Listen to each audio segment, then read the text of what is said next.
Habari zenu. Leo tunaingia ndani kabisa ya moja ya maono ya kutatanisha na labda ya kuogofya zaidi katika Biblia, yule mnyama wa Ufunuo. Tutatumia mchanganuo maalum wa kitheolojia kutusaidia kufumbua fumbo hili.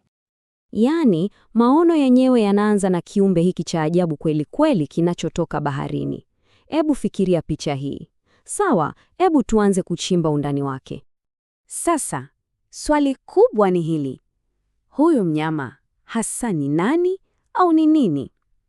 Hilo ndilo fumbo ambalo tutajaribu kulifumbua hatua kwa hatua, tukitumia ramani tuliopewa katika mchanganuo wetu. Okay, sehemu ya kwanza, hebu tuanze kwa kuelewa huyu mnyama anayetoka baharini anawakilisha nini hasa, kulingana na tafsiri hii. Jambo la kwanza kabisa tunalopaswa kujua ni kwamba huyu mnyama si mgeni kabisa. Unajua, ni kama muunganiko wa kutisha wa wanyama wanne wakubwa walioonekana kwenye unabii wa Danieli zamani. Na hapa ndipo mambo yanapopamba moto. Hebu fikiria, ana mwili wa chui kama Ugiriki, miguu yake ni ya dubu kama Uajemi, na kinywa chake cha simba kama Babiloni. Yaani ni mchanganyiko wa nguvu zote hizi za zamani kuwa kitu kimoja chenye nguvu za kutisha. Kwa hiyo, kwa ufupi, huyu mnyama anayetoka baharini anawakilisha serikali moja kubwa ya mwisho duniani. Wengine wanaiita Roma Kuu, serikali yenye nguvu kuliko zote zilizowahi kuwepo, inayorithi ubabe wa falme zote zilizopita. Sawa, lakini hadithi haishii hapo. Kuna wahusika wengine muhimu kwenye jukwaa hili la kinabii. Ili kuelewa picha nzima, tunahitaji kuwajua. Hebu tuone ni kina nani hao. Kwanza kabisa tunaambiwa kuna mfumo wenyewe wa kisiasa, yaani serikali yenyewe. Huyu anaitwa mnyama mwekundu. Hii ndiyo nguvu ya kisiasa. Na sasa sikiliza hii. Anayempanda na kumwongoza huyu mnyama mwekundu ni mamlaka nyingine, lakini ya kidini. Anafahamika kama kahaba wa Babeli. Basi hapa ndipo picha inapokamilika. Yule mnyama wa baharini tuliyemwona mwanzo si kitu kimoja. Ni muunganiko wa hivi viwili. Yule kahaba wa Babeli, yaani nguvu ya kidini, akimpanda na kumdhibiti yule mnyama mwekundu, yaani nguvu ya kisiasa. Sawa, tuendelee. Vile vichwa 7 vya yule mnyama vinawakilisha nini? Vinafungua historia nzima kulingana na mchanganuo huu. Hebu angalia mfuatano huu.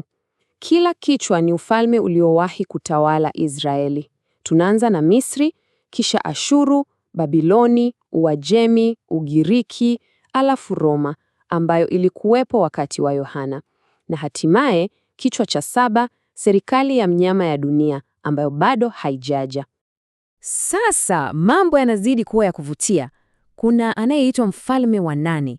Huyu, sasa ndiye yule mnyama aliyeungana, upapa mkuu. Anatokea ndani ya ule ufalme wa 7, lakini ana asili yake inayofanana na ule wa 3, yaani Babeloni. Ni kama historia inajirudia kwa njia ya kutisha. Lakini subiri, bado kuna mhusika mwingine. Yule mnyama wa baharini hapambani peke yake. Kuna nguvu nyingine inakuja kumsaidia na kutekeleza maagizo yake. Na huyu anaitwa mnyama wa nchi kavu. Sasa huyu ana sura ya udanganyifu. Anaonekana mpole kama mwanakondoo, lakini akifungua mdomo anazungumza kama joka. Huyu anatafsiriwa kuwa nabii wa uongo. Hapa tunaona jinsi wanavyogawana majukumu. Yule mnyama wa baharini ndiye anayepokea ibada, anayesujudiwa. Alafu yule mnyama wa nchi kavu ndiye mtekelezaji. Kazi yake ni kuhakikisha kila mtu anamwabudu yule wa kwanza.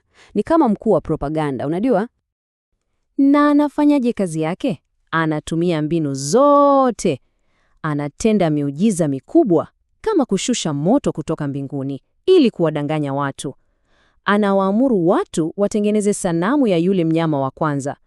Na mbaya zaidi, anawalazimisha wote wawe na ile chapa ya mnyama, ile namba 666. Na bila hiyo huwezi kununua wala kuuza chochote. Sawa, sasa tuviunganishe vipande vyote hivi. Hebu tuone jinsi wahusika hawa wanavyoingia kwenye ratiba ya matukio ya mwisho kabisa, inayojulikana kama Juma la Mwisho. Hapa sasa ndio kiini cha mchanganuo mzima. Hilo Juma la Mwisho lina sehemu mbili. Katika nusu ya kwanza Ni yule mnyama wa baharini, yaani upapa mkuu, ndiye anayetawala. Huu ni wakati watakatifu wanateswa, lakini baada ya mapigo 7 mambo yanabadilika. Kwenye nusu ya pili, yule mnyama mwekundu, ile serikali, anamgeuka yule kahaba na kumwangamiza. Kuanzia hapo, serikali inatawala peke yake. Basi baada ya mapigo yote hayo na usaliti wa ndani, tunaelekea kwenye tamati ya mchezo. Ni wakati wa mkutano wa mwisho. Na huu ndio mwisho wao. Kwanza, ule usaliti, mnyama mwekundu anamwangamiza yule kahaba. Pili, majeshi yote yanakusanyika Amagedoni kwa vita vya mwisho. 3, Kristo anarudi na yule mnyama mwekundu na nabii wa uongo wanakamatwa. Na mwisho kabisa, wote wawili wanatupwa moja kwa moja kwenye ziwa la moto. Na huo ndio mwisho wa mchangano huu, kulingana na tafsiri hii moja. Inatuacha na swali la kujiuliza, sivyo? Ikiwa unabii ni kama fumbo lenye alama nyingi, je, hiyo inatuambia nini kuhusu sisi wenyewe na jinsi tunavyojaribu kuelewa maana yake?